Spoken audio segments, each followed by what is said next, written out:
Good evening. Welcome to Unveiled, where all conversations are safe, revealing, and uncuffed. Tonight's show is partnered with Chris's Dishes, Sage and Soil, Jenn, Chavez Photography, and sponsored by WSBI LLC, your resource for success podcast. And we got some cool guests today as a part of our new special host. But we'll go back to our regular host first. I got Carmine over here to the left of me. Clowns to the right. Of course, right. Chris and Jenn. And of course, we have some wonderful special people in the house. Annetta and Louise, welcome. Hey, so nice to be here. Welcome.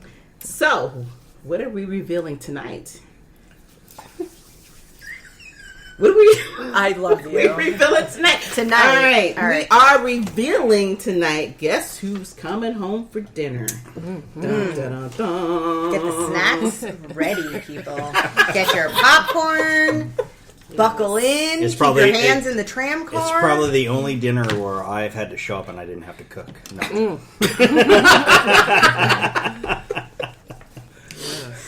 Oh, wow. So, you want to give the background of it? yeah. So, Okay. we talked a little earlier, I've really been interested in wanting to communicate about Guess Who's Coming Home for Dinner.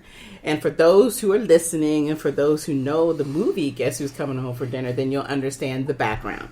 So, of course, the background is initially about how two people come together. One happens to be black, one happens to be white. Mm-hmm. The daughter comes home and introduces the fiance, and the parents are flabbergasted. Mm-hmm.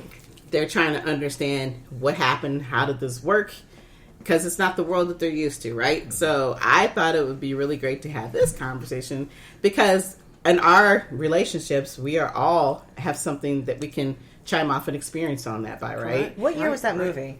I don't know. I can't think, because there was two different versions. Wow, 1967. That was the first one. First one. And there was another one that was made recent? I'd say, I don't know, probably 10, 15 years ago. Yeah. 2005. But so close. 20 years ago. So close. So close. But yes, so at my age, time is a blur. And it slows down. Okay, I'm down now. Okay, I just needed context. Okay, so 1960s. Yes. We're still dealing with the stupid shit stuff in the world. Absolutely. And look, now we're 2025 and we're still dealing with it. Amazing. I wasn't born yet, but I'll try to figure out what was going on.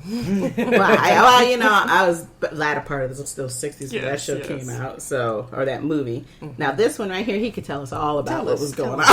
Listen, tell us, Carmine, did you have fire where you live? Listen, it just got introduced. Rub two sticks. Along with Mel Mac. Nice. Look, I'm probably the oldest one at this table, right? You are, babe. You were only 1 year old when Sidney Poitier was doing his thing, right? Yep. So we're going to learn from the expert over here. I was 10. I'm going to learn from the expert. This is very... God. What did you do yesterday, my Here we lord? Go.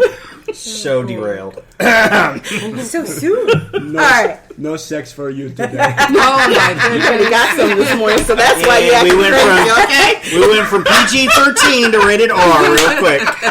See what I'm talking about, right? All right, I guess I'll be the Don't worry, expert, Father Pesce will forget it in about 10 seconds. It's all okay. Okay.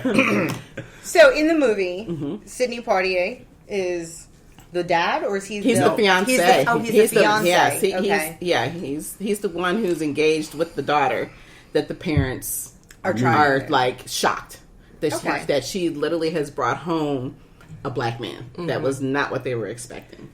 So obvious for those who can't see us, yes. right? So I think that's very interesting, because each of us as couples have something different between us that maybe our family is triggered in on or honed in on. Like for Chris and I, it's religion. Mm-hmm. He came from a Roman Catholic upbringing, and I came from a religious Jewish upbringing. I will let each of you speak for yourselves. But it doesn't just transcend race. There are so many points that people latch onto and focus on the difference, as opposed to that which makes us so much similar. And honestly, I think it almost makes us better as a couple because we're more well-rounded, we're more well-versed. We can speak to things through a different lens. Right, and awareness of the differences. And I think for my husband and I, I'm African-American with Caribbean background, so 100% Caribbean blood. My family's from Antigua, and my husband is from El Salvador. El Salvador. My parents from El Salvador. And, yeah. Yes, but I think it is because the different cultures I think make us special and help us to like get along, but then also appreciate each other's differences too. But I think on the outside, people will normally see the difference, but we see the commonalities, and I think that's what we appreciate about each other. There's so many different type of cultures out there. But people don't see people. People see color. And that's Denzel Washington said that in one of his podcasts. You got to see people. You got to start seeing where you're from. If you're black or white, it doesn't make a difference, to be honest. Yeah. People need to get to know like who you are and what you're about. Because if people just continuously look at like, hey, you're white, you're black, you're brown, whatever you want to call it, you're never getting to know the person. Like when I met my wife, I didn't even know she was Jewish. I was like, and the only time I ever knew anything about a Jewish person or somebody who practiced Judaism was like I maybe had like one or two soldiers that were into it, but they weren't really into it. Let me caveat when I say into it. Like there was one time we went to New York to visit her family, and we rolled up on a Saturday. And if anybody knows anything about the Jewish culture, on Saturday you're doing nothing. Like there is nothing going on. Like people don't even drive. We roll up and I got a tank top on, shorts, and she had like shorts and a t-shirt on, and these kids are outside playing basketball, and you would have thought we were about to get our butts kicked by these kids because they're out there in their khakis bouncing their ball, their white button-down shirt, khakis. and didn't even stop to look at. They just stared us down. I was like, "Oh, we about to get after it here. We're about to get it." It's like rolling into Borough Park or Brooklyn on a Chavez. Yeah, no bueno. So that was, I grew up at that, right? So it's like we had a melting pot on our block of all different races, creeds, religions, whatever you want to call it, but right, the boundaries were there. So the Spanish people were in Sunset Park, right? We were in a little bit of a melting pot because it was a Norwegian neighborhood when it first started. Oh, really? And then you've got like the Guineas. Excuse my French, I'm a Guinea, right? You're Guinea. In Bay Ridge and Dyker Heights, a lot of them were mob related and stuff like that. So Brooklyn was a pure melting pot of people, but everybody kept into their own space. Right. So Jewish people and the Jewish religion it was nothing to me. It wasn't like, but I didn't have Jewish friends because they stayed on that side. We went to Catholic school. Right. So there's the differences too. They had their own schools. We had our own schools. There was public for everybody else that couldn't afford the Catholic schools. Yep. And who wasn't Jewish to get into the Jewish schools. So it was segregated, but the neighborhood was not something that, when I was growing up, there wasn't like, I turned my nose down to the Jewish friends or Jewish, no. Right? So it was a little different, right? The only thing that was really different was that there weren't a lot of black people, other than when I went to high school, and that didn't change anything, because to me it was whether they were Norwegian or Italian or Spanish or whatever, it just didn't matter to me. So, but with that said, I've never crossed the border. Didn't stick your toes into the I didn't stick my toes in the water to check the temperature, because there wasn't an opportunity there, right? Exactly. And that's what's the great thing about what America was, is that you didn't get chastised for Being that. different. Now it's we're trying to go back to a time where it was this 50s and 60s, right? It's not People So- are separated. So for the two of you, Yeah, so for those who don't know, If you hadn't already figured out, Kimberly's Italian.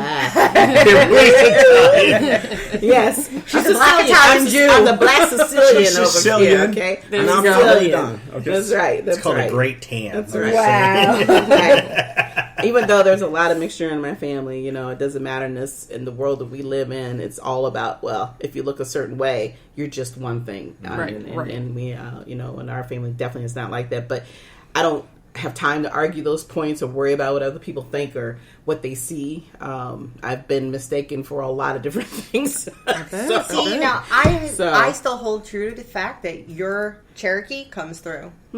Yeah, because we have Indian and we definitely have Asian in our family. So I mean, we've been mistaken for being French. I've been mistaken for many times. People think I'm from. They think I'm Hispanic. They actually Panamanian, look and like. No, and if there is, I don't know anything about it at this point. Right. But I mean, it's just our experience. Dealing with people I know. I'm not going to say friends. Just the automatic look of, oh, you two are actually together. Mm-hmm. I think we had a couple experiences just even going to the store, and we get up to the register, and the lady's like, "Oh, are you next to her?" I'm like, "We're together." Right. That's my husband. That's my husband. And the looks on their face is like, oh, it's like, that's the problem. That's the world we live in. And like you were saying earlier, and Louise, it's just about what people see. Yeah. It's not about the fact that, oh, they could just be this wonderful couple. They're together. They're great together. And we're standing there talking the whole time. But she just automatically assumed that we were two separate entities, happened to be standing in the same place, right? So I want to launch from there because you touched on it earlier. Did your parents have an issue with him being white? Oh, at first. I don't know if it was so much an issue. It was just a surprise. Okay. Because I have never dated and never been in a relationship outside of my race because I was always told it was the wrong thing to do. Right. As women of color, we're always boxed in. We're always told what we can and cannot do. It's okay for the male to do it, but it's never been okay for women to do it. Absolutely. Absolutely. Really? So was your brother permitted? I'll use the word permitted. Allowed. It was never a conversation. To date a white girl? Yeah, it was never a conversation. Never. So I find that interesting because growing up, my parents, were older when they had me. And we were always brought up, you have to marry a Jewish guy. You have to, not I could, you have to marry a Jewish guy because look what happened in the Holocaust and all, like, my sole duty in life was to generate 6 million kids to, make amends for the 6 million Jews that were killed, right? And I say that somewhat facetiously, but the fact was, like, you have to marry somebody Jewish. You have to keep our religion going. And my Roman Catholic husband, who could care less what religion, what race, what anything, as long as you're not a douchebag. Pretty much. Don't be stupid in a no stupid zone. That's the best model. I always think it's so interesting when people talk through a myopic lens, right? So you said she assumed he was not with you. Why? Would somebody do you have that also? We have those experiences too, but sometimes I tell my husband, I'm like, I forget like we're in an interracial relationship. Right. Until someone points it out. Exactly. And I'm like, it's just Annetta and Luis. That's who we are. We're just having fun. And then all of a sudden you'll go out and you'll see people looking. And I'm like, what are they looking at? Now, my husband likes the stares and the attention. I'm kind of like, really? So he likes to enter a room and like announce, hey, we're together. I don't announce it. That's what it feels like. Yes, I'm with this black queen, this Caribbean queen. That's right. Got your chocolate. That's right. And my end, I take a little bit different, to be honest. Since I was a kid, I always have been shy. I mean, this is a completely different style the way I used to be. But since I got married, even before, when I got involved with people outside, not being Hispanic or Latino, whatever people call it now, I always saw as something open for me. I never had a limit.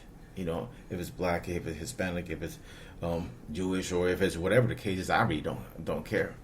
When we go out, yes, we have the issue, but I don't see it as an issue. Right. I see it as people being hated because they still want to be stuck in the past. When we walk, the way I see it, it's like we walk strong together. And when people, even females that are Latinos or Hispanic, they're like, they look at us, and I tell them, look, they're looking at me, big white mouth with her. They're haters. I gotta see it like that. I don't care what people think, what they're gonna assume over this. I really don't care.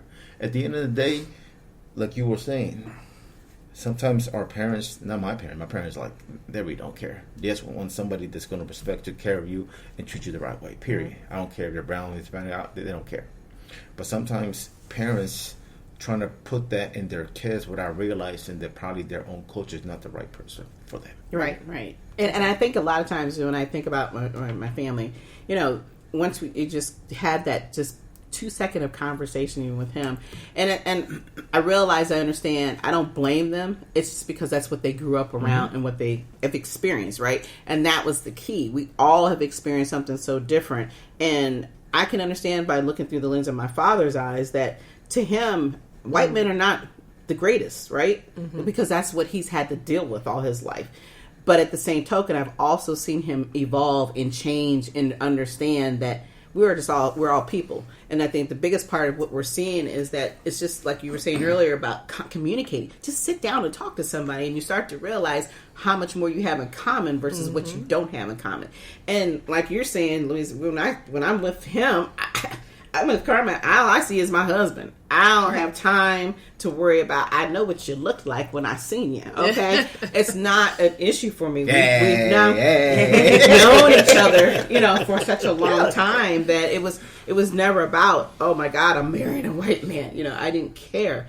All I have here and I can see in front of me was that I have a loving man, a husband who truly cares about who I am, and we care about each other. And when we're with each other, we are the life of the party for each other, right? It's not about what everybody else thinks, and I think that's been the biggest thing, Yeah. So you started this by saying how the reaction was.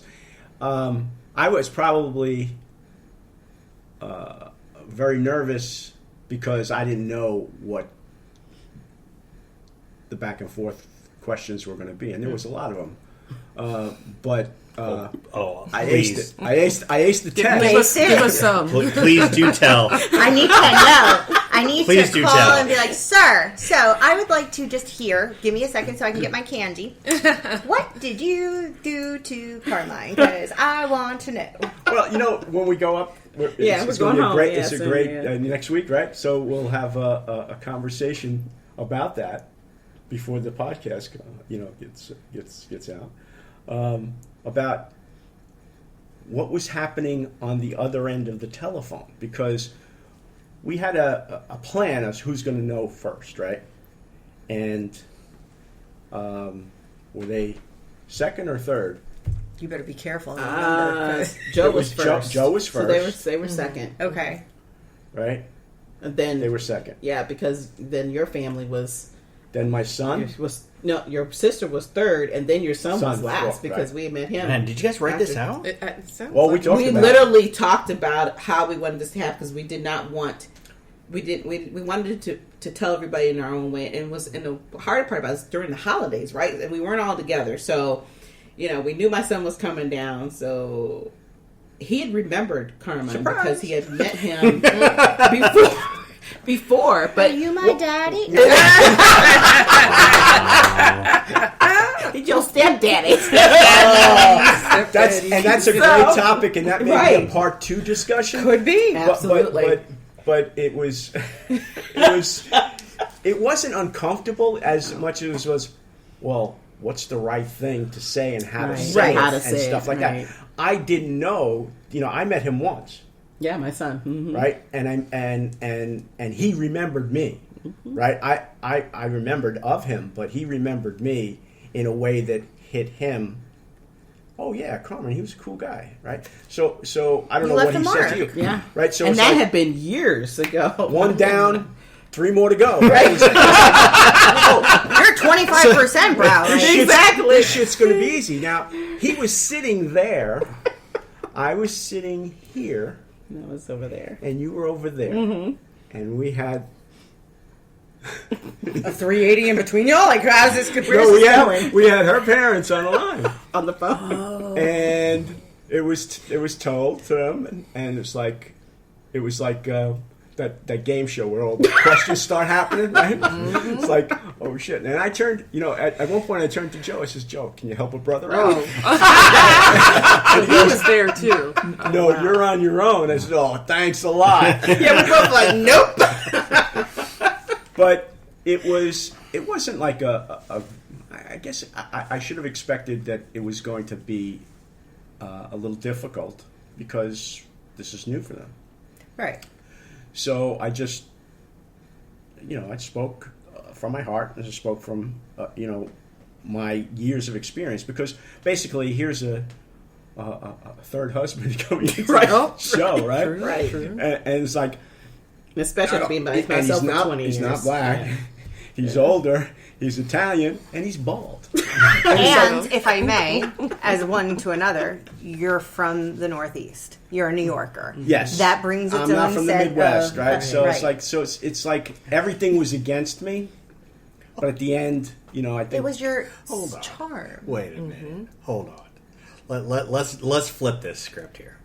So, the first interaction my parents had with this one was quite phenomenal because we were in South Carolina and we were with a group of friends hanging out, and I invited my parents to come have dinner with us at a local restaurant because they were only like 20, 30 minutes away.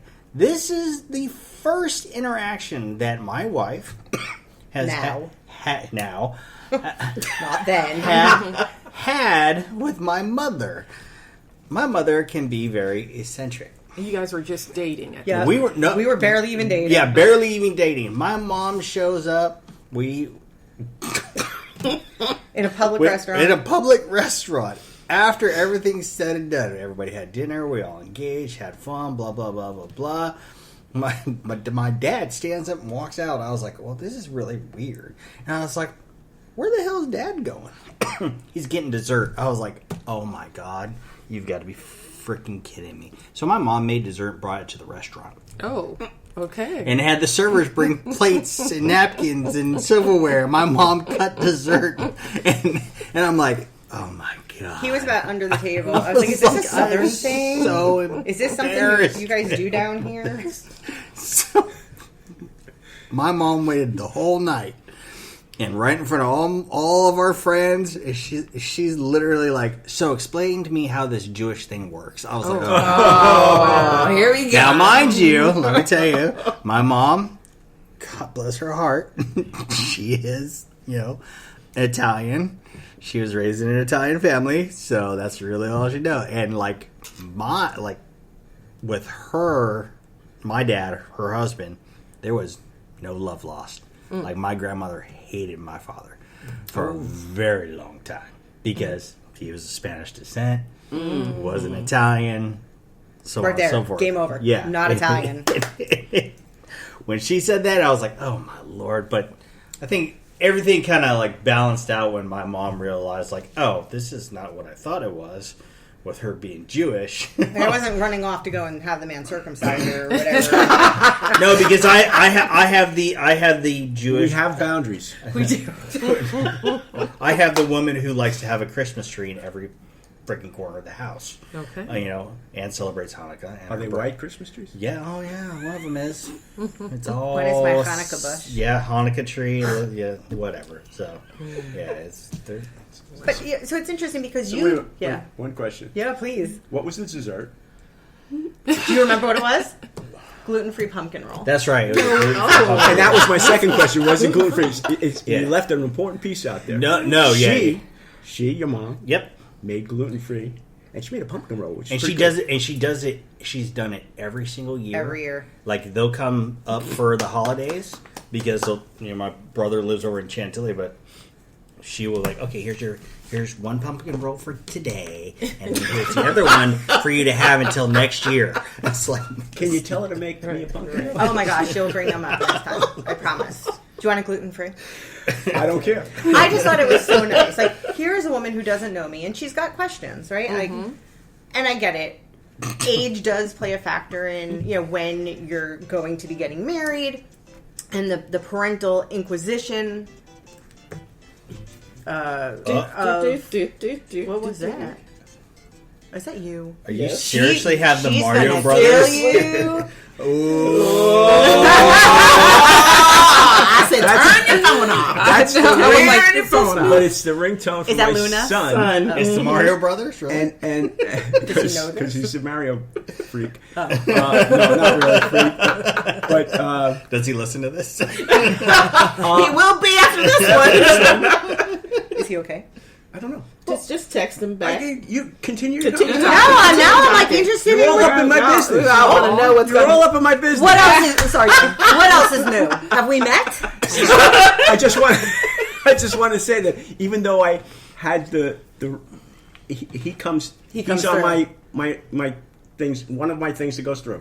Kimberly, Okay. Am I on this list? Rita. I mean, what the shit? I'll put you on the list. I if would you're like not. to be on the I list. can't remember who I put on. I can't remember either. So, Okay. but Corey Piggy, Carry on. Yes, please. So my point is, like, your families are going to have opinions, but I think the degree to which they make their inquiries also has a lot to do with what it is that the difference is. Like, maybe your parents had questions about you being Hispanic, and does religion play a factor in that? For my mother-in-law, it was explained to me what being Jewish is, because if you're not around it, you're not going to know. And because I came from a religious family, and when I say religious, I mean there were times in my life where it was very religious. We had a kosher kitchen, and everything was separate, and I appreciated her inquiry. The delivery was different, Right. but there was an appreciation because it was a vested interest. And I think that's where a lot of our difference of what we experience comes in. Like you were saying, people are watching you. They're looking at you. Like Latino women, what is it that this beautiful man, this handsome man is doing? And that is what you're picking up on. You're like, I'm not even paying mind to it. I don't see it as much, but it all comes from that person's perspective, and so I don't think it's as much as the culture, but how that person thinks. So if they're already in the mindset of comparing or negative, then they're going to see it in that way. And then you have other people who are like, go girl, okay, Yep. I see you, that's awesome. But I think that comes from their perspective too. But then you may see some other men that may judge or think like, oh, why aren't you with a black man? Or you couldn't find someone in your own culture. And I'm like, been there, done that. Hello. Got the t-shirt, don't want it. You want the t-shirt back? Don't leave me hanging on that one. There you go. We need to make that on the new t-shirt. But I think for my family, I think by the time being a little bit older, past 40, because people get married 20s and 30s, and I got married in my late 30s. But by that time, my family was kind of like, well, you found someone, congratulations, because I've brought different type of races. I've dated white and African, and so when Hispanic came along, they're like, okay, is this gonna last? That was their question. Is this gonna last? And then my husband like, I'm gonna be here the next year and the year after that, and here we are. And so I think it was more about like, is it gonna work out versus who he is. So I think we have a day between our anniversaries, right? You're the 21st? 21st. 21st, and we're the 22nd. And I was looking at the picture of the two of you at your wedding, and it was so beautiful to me. You have this carefree, like, I have found the man I love, look in your face, and your back is arched, and you feel the love coming off of you and to you. And it was just so moving. So I had to interject and just tell you, I love that picture, and I hope you have it blown up, like, Thank that you. size, somewhere in your house. I think we actually do have that one going up in the room. Yes. But yeah, that was a joyous occasion, and just happy to get to that finish line of like, yes, you found that person you love, and you want to spend the rest of your life. And they were with you were there. Yes. You weren't around Yeah. just yet. He You were wasn't coming around around. there, You yeah. were coming around. I was an afterthought. Damn farm. You didn't make that list. I didn't make No, the not at list. that time. They were, we hadn't even not even close to that process of being together. So yeah, But we remember when we met him. yeah, though. yeah. And- Oh, that and was it was very a friend. interesting. It was a Because friend. it was. I mean, it was true. Because the It's day like going that from you 0 to guys came, 60 in 3.5 seconds. Yes. I was a friend, and then all of a sudden I was Then like, engaged. yeah. yeah. The But next the time we day saw that you him. guys actually came, he had literally just came that day as well. That afternoon. Because remember, you just got back into town, so they were coming From where? in. When you came home from New Jersey, you came over to the house the first time. Yeah, the speed. The Speedway. So anyway, so we were friends. We literally just started talking about what's going on here. I mean, because we were texting each other, calling each other, because I was up in Baltimore to see my son. He was up to see his sister and family, so I had already came back. He literally came back home. He rushed back home. I was like, damn, what you do, fly? Mm-hmm. And he drove. I swear that 4 hours seemed like 2 hours. And he's like, come over and like, okay, yeah, sit down and talk. I'm sitting over and across on one chair. He's sitting on the That was couch. an overnight talk. No, he just no, we didn't. I will say this man is probably the most gracious and understanding. It took him several weeks to even ask me if he could kiss me. So none of that. We didn't do none of that. There was no hanky panky. Right. He was a gentleman all the way through. Unlike this morning. Unlike this morning, right? This will be a rated R version of when you say uncuffed, that's not what we're talking about. Unscripted is what we're talking about, okay? I see what you did there. So yeah, I mean, it's just it's just so cool to see the dynamic in our experience. But most people don't understand that we've known each other for a long time, but through working, but we never had communicated outside of our jobs. We happened to get together a couple times, and then that was like we had this instant understanding that there was something there that we really truly enjoyed, being with each other outside of the work environment. Inside the environment, she just yelled at me. I'm not going to disagree with that. As somebody who was in that environment with y'all, yes. It was not a healthy place for a relationship to be fostered. Right. However, it's not a healthy place to work.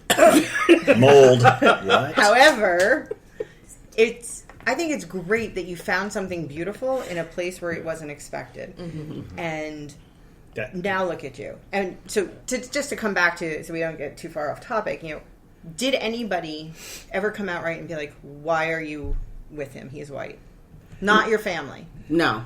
And even even the way it was. There were people that were surprised because, like, I won't mention the name, but I get a text from coworkers saying, "Hey, and this is like this year, right? Mm-hmm. Like just recently, after probably a couple months ago. Hey, are you married to Kimberly?" So now how can I fuck with this guy? No, what makes you think that? I wanted to do that, but no, it was a sincere question, right? It's like, so I called him, and it's like, I said, yes, I am, and then I called him, and it's like, oh, he wasn't putting two to two together because it was Macklemore Pesce now, and it's like, I want to say, well, why are you hitting on my wife, right? But it's like, even then, it was people weren't putting the two of us together. That's interesting. I mean, I'm not even gonna lie. When you told us, I remember you told her, and she's like, scream. "Chris, Carmine and Kimberly getting married." I was like, "They're messing with you. It's a joke. You know how he is. He likes to mess around." Hold on. So obviously, for the few times we've engaged, I'm a little animated. I get excited over the very little things because I just want everything to be celebrated. And when they called me on Teams to tell me this, and she's doing with her finger, I couldn't see it because it's a Teams thing. And I muted them after I was done screaming and yelled downstairs to him. And he's like, "She's messing with you. They're totally effing with you. Come on." I was like, no. Like, they're really going to do We this. really thought it was a joke. I was like, "Oh, I was like, this is a really good joke." And like, no, we're getting married. We're gonna have our joke. We're gonna have a wedding on this date. I'm like, they're taking this shit a little too far here. So the first one that was really observant about that was Sini. Yes. Right? Because we were in Manhattan, and she had the famous picture of you eating that Hot dog. I love that picture also. You should put that up. And it was like, it was there, and I didn't even know it was just there. And it's like, she saw the ring, she's like, oh, very observant. So I hadn't told anybody at that point, So, but even in that, let's go back to my girlfriend, Cede. Boy, you talking about 2 hours of sitting down, giving him the riot act. So I had I forgot all about that. Forgot all about that at the clubhouse here. She wanted to meet him, and if you've met Cini, you know that she's never really smiling, like she's like got that stern Matter look of on her fact. face, and it's like it was like that was the first gauntlet that I had to go through. Actually, Yep. Yeah. It was the same reaction you guys had. Oh, he's just a friend. Because she kept saying, who is this friend you keep going out with? Exactly. But because at that time, that's when we kind of started, okay, you know, he would come up, he was meet me for dinner, or I'd be, you know, he'd pick me up. I was like, I'm going to go out and have lunch, you know. And she's like, I need to know who this friend is. So I had to bring him to the clubhouse, and they sat down. Literally, I was just sitting there at the table, and I was just like, okay. Literally, she drilled him for 2 hours.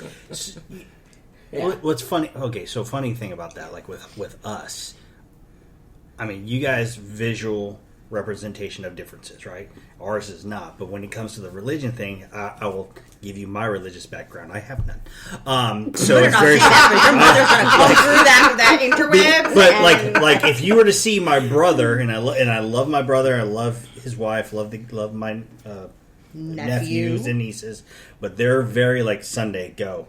Sunday go. Sunday go. Very Christian. Like very, very into it, right? But when they found out, they're like, so okay, this is different, and we invited them over for Rosh Hashanah. And Rosh Hashanah is a very big deal in the Jewish culture, where it's like it's a few days long for into a week, and it's like few days, whatever. So, but I mean, there's aspects to it. So we invited them over one time to do it, and they were just like, we really don't know what to do with ourselves right now.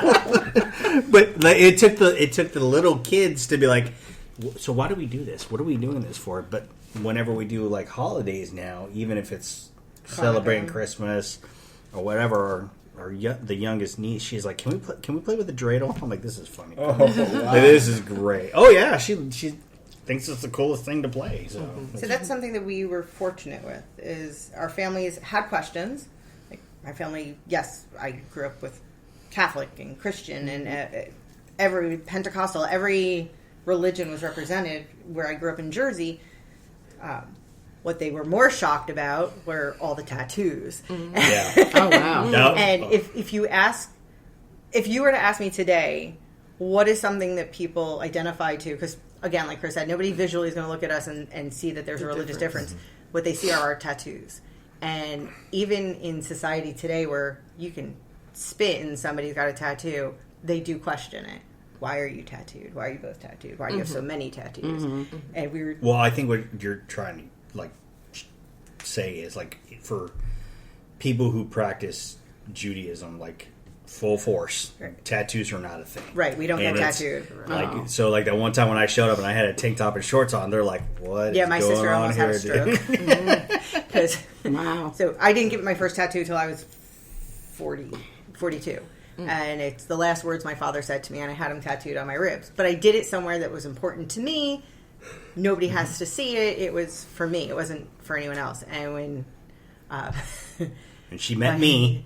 But my family was like, hey, so Soldier Boy here, which was other thing, he's got all these tattoos. Like, what's going on? Like, is he going to convert? And Now, for the audience who cannot visually see, I will let you know. I am not like one of the artists where I'm completely like everything's filled in, but I am front to back, head to toe, well, head to neck filled in, if you will. Not, not where how people have the whole arm that's black. you still the have whole plenty arm. of real estate Yeah. for more ink. I Yeah, know what I you're know. talking about. Where are we going to put the turtle? But I find it so interesting that somebody would even ask you if you're married to Kim. Yeah. Whatever their intentions, and maybe people you work with do the same. No friends. I do, but I don't pay attention to nonsense. I'll be pretty straightforward. This is my wife, her husband. Let's move on. Right. Right. Because I remember when I met Carmine. Another gauntlet. Oh, Woo! boy. Yes. He had to go through Big Daddy over here. I'm gonna bring this up because of the level of respect I have towards Kimberly Sure. and the relationship that they have with my wife. So when we left your house that day, we were like, why is he staying back there? Yes, because we got there kind of late. No, I mean, I said to my wife, what is Essa doing back there, staying back there? We're like, oh God. I've elevated to Essa. And she's like, they're friends. And we were like, Did you air quote friends? Yes, they're friends. So, like, he's still here? we met for dinner here in Fredericksburg, and I had to talk to him. You had to talk to me. I had to talk to him. Girls, go to the powder room. I got to talk to this essay. And I guess it's not to intimidate the other person, but just to the other person to know that if you touch her, potentially you may not walk tomorrow. I mean, it happens. But I think that's fair. It's because I didn't feel threatened or anything like that because Now that you know this, you're now like, that I know this is a Latino tongue into Italian, we understand each other. And when we talked, it was a good talk. Right. Yeah. It was a good talk. It was a level of respect towards each other and towards Kimberly. It's because we have talked. I have heard some of her background, and I didn't want a person to come in and come disrespect her. Right. yeah. Because she has a team that's going to support her. 100%. And anything that will happen to her, I would jump just right there. You know what? Oh, I just got goosebumps. It's there's not a lot of that anymore. No. There's not a lot of like the little community that you have. Like, okay, you screwed up. Guess what? We're gonna go out to the woods, and Handle one it. of us ain't gonna come back. Like the last time I had that, it was like in the army, and it's like, okay, we knew how that goes with the protection thing, but like it's nice to know that there's still people that do that. Right. Now, like my version was with Kim. I was like, this is a joke. I think this is very funny how this is going, and now it's like, no, it's cute real. that y'all like really truly do care about each other, love each other, and it doesn't matter who thinks what, because you guys found love, you guys care about each other, and you probably want to be him on a daily basis. So, I mean, I get it the same thing, but I mean, I really admire what you're saying and how you approach it, and I don't think I've ever had anybody do that with us. But it's funny. I did that with him. Yes, she did. Oh, Yes. nice. She handled it too, because we We're were just- at It was the dance salsa thing, class, salsa class. Yeah. and we didn't know he was going to show up that day, because we were like, "Oh, we're going to come." He said, "Oh, I might come," and then Kim and I were out dancing, and then he shows up, and then she had words for him. It was basically like, "Don't mess up, don't hurt my friend." Yeah. But it was R-rated. Yes. It was Kim rated. Yes. Yes, it was Kim rated. Don't yeah. die. And the same way he, feels about me, I felt about her, and I'm still feeling. And I know what she's been through, and I did not want somebody walking into her life just to be there to show, you're cute, you're handsome, you may have it going on to a certain degree, but it was truly about how I felt about her. Right. Because we have a journey. We understand that we've been through a journey, and she'd been by herself for many, many years. I had been by myself for many. So when you start to think about people who are coming into your life, you're giving yourself up again, that you want to be able to trust these individuals, right? And so I wanted him to realize you can mess up if you want to, but I told him you're going to answer to me if you do. I made it very clear. Yep. I appreciate that. I appreciate the fact that there was candor, that there was honesty. We sugarcoat things as a society because we don't want to hurt your feelings or make somebody uncomfortable. But if you truly care about your community, about the people who are important to you, at any level of importance, I think you owe it to the person coming into your community to, like you said, just let it be known. You're not going to be disrespectful. You are expected to hold a door open. Be courteous. Getting goosebumps. Because, and I think we see this a lot in, where we go, and some of the people that we know, they don't have it anymore. There is this disrespect toward each other as a couple. Yep. That I will just say without saying, so not so long ago we were out, and as we were engaging in conversation with another couple, the wife was being, in my 2 cents, just not kind to her husband. Almost crapping on him for everything. And I found it bothersome to me. Mm-hmm. And we left our time with the couple, and we got in the car, and Chris looks at me and goes, "What?" I was like, we know. It's like she had like I have tells. It might tells or things that drive us crazy. It's just like when she has her. It's like because I do know that I am very like, there's not bothered enough bourbon in here for this conversation right now. I find it disturbing if a husband, a wife, husband can't support each other and promote that person. You will never in 1,000 years, regardless as to what I think about something he's doing, hear me put him down publicly. That will not happen. Mm-hmm. And to bear witness to somebody doing that, whether meant it in jest, which I do not believe that was the intention, but it's like if you can treat your significant other like that, how do you expect somebody who's on the outside coming in to accept your spouse? To that point, if you were to bring up the fact, no, I'm going to pick on you, Carm, because I love you, like, stupid white boy. Like, how do you expect somebody else to not pick that up and do the same thing? Right? You want to be treated, and you want others to treat and respect you the way you treat each other.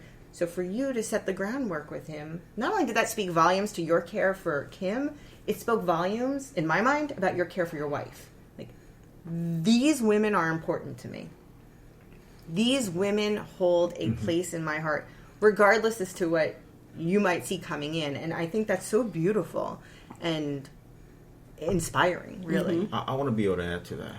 I don't know you guys that well, but a couple times we have reacted. I can see that you guys are on the same page. A lot of people, they say they want to get married. They really don't know the definition of being married. Right. I want to be a wife. I want to be a husband. I'm going to quote this from T.D. Jakes. He's a pastor. Mm-hmm. He has helped me a lot of the videos that I have listened to.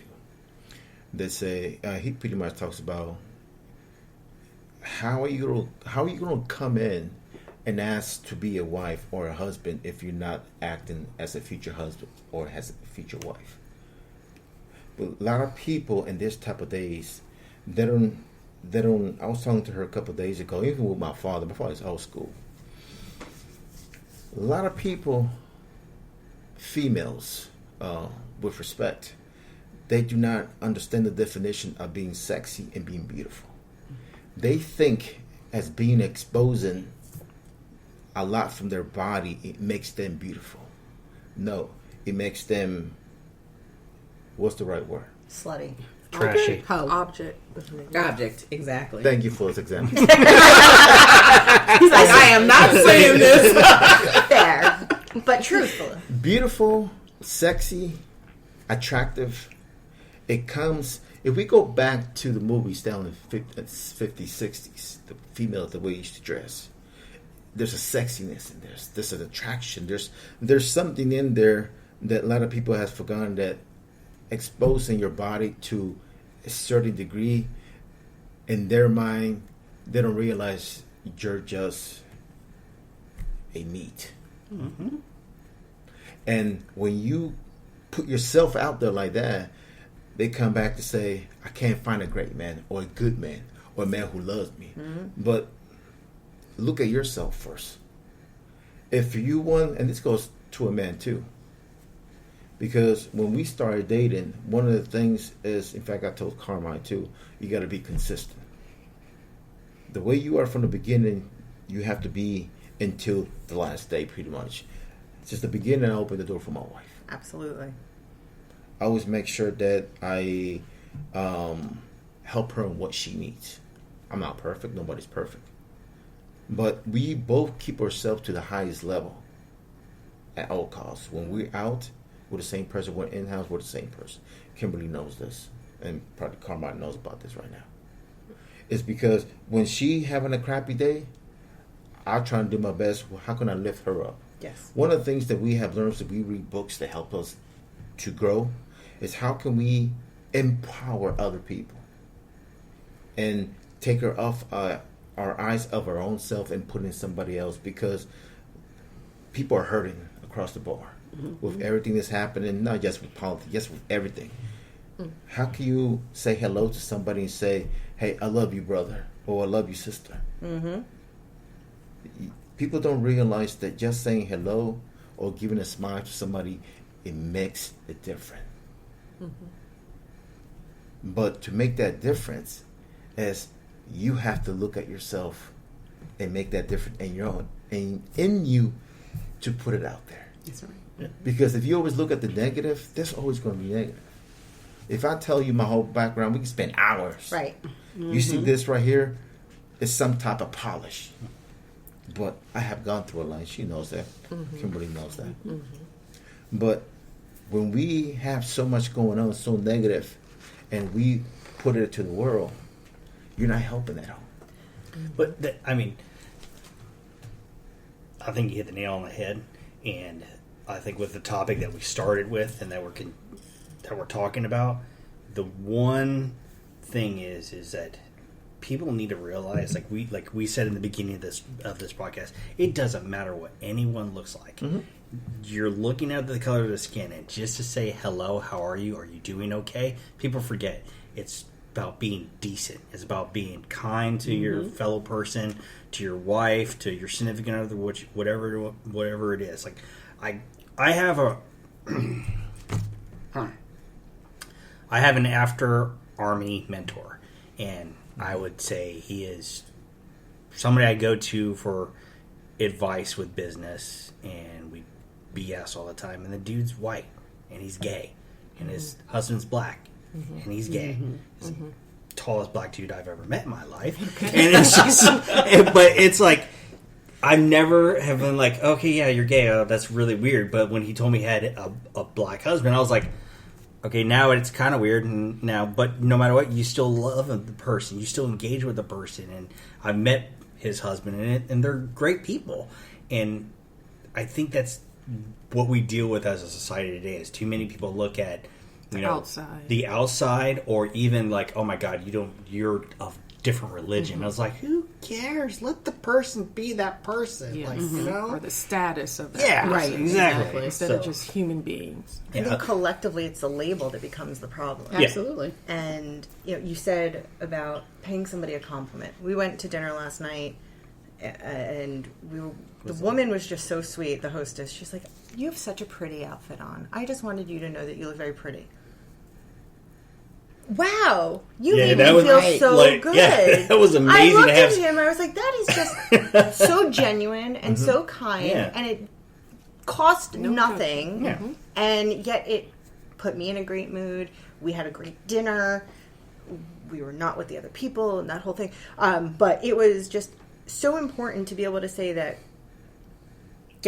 bringing it all together, like, here we have differences. Here we are able to come as around a table and say the differences between our race, our ethnicity, our religion, even our belief systems, whatever they might be, it doesn't matter. Because if I can be kind to you and you can be kind to me, and we collectively can be kind to each other, how much more good does that put out in the world compared to all the negative, to your point? And there are plenty of people out there that are going to be hateful, and there are plenty of people that'll judge, and it's rampant. It's rampant. Right.